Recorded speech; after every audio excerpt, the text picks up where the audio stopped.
I'm Petra Cox. We're here in Occoquan, Virginia at Mom's Apple Pie Company, and we are making an apple crumb pie today. There's a few different ways you can do it. We're making it as our biggest selling recipe, the butter pecan apple crumb. And we have ready our frozen bottom pie crust and our apple pie filling, and we're going to use our food processor to make the crumb topping. So it's really pretty simple if you have the first two elements, the crumb and the filling. So first of all, I'm going to put our cup, it's sort of a heaping cup of flour. It's a cup and an eighth. I'm going to put that in the food processor, followed by the half cup sugar and an eighth of a cup of brown sugar, and a little bit of cinnamon too.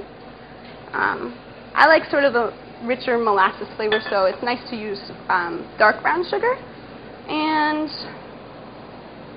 a quarter of a cup of cornmeal. It gives it a little bit of extra texture that's really nice. And over that I'm going to put the 6 cold tablespoons of butter. If you're using salted butter, you don't have to add salt. If you're not using salted butter, add about a quarter teaspoon of salt.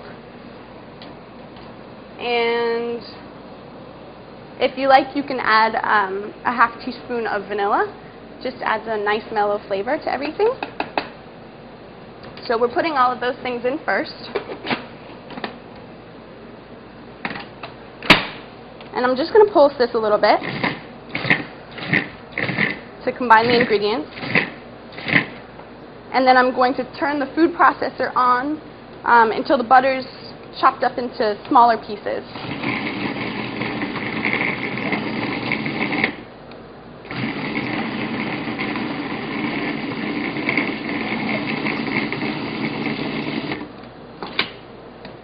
This will take different amounts of time with different food processors, depending on how sharp your blade is and how fast the motor is.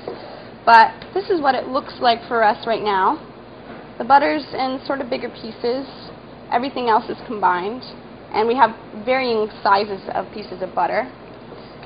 I'm going to process that just a little bit more before adding the pecans, because we want the pecans to stay in nice chunks if we can, instead of turning into a pecan meal.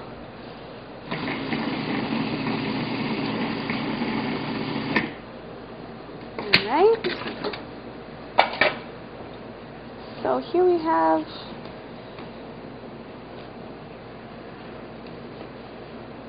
some kind of smaller pieces of butter and some bigger pieces of butter. That's what we want. We want nice varying amounts.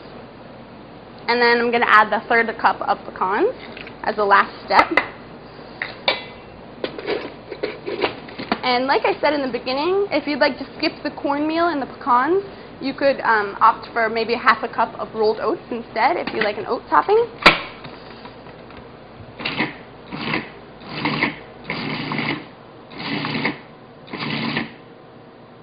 Alright. I pulsed that a few times. And now the pecans are sort of in pieces about this size, less than the top of your finger. So that's a nice way to keep some texture in there. And so that is how we make the apple crumb topping for our pie. And next I'll show you how to put the whole pie together with the crumb, the filling, and the crust.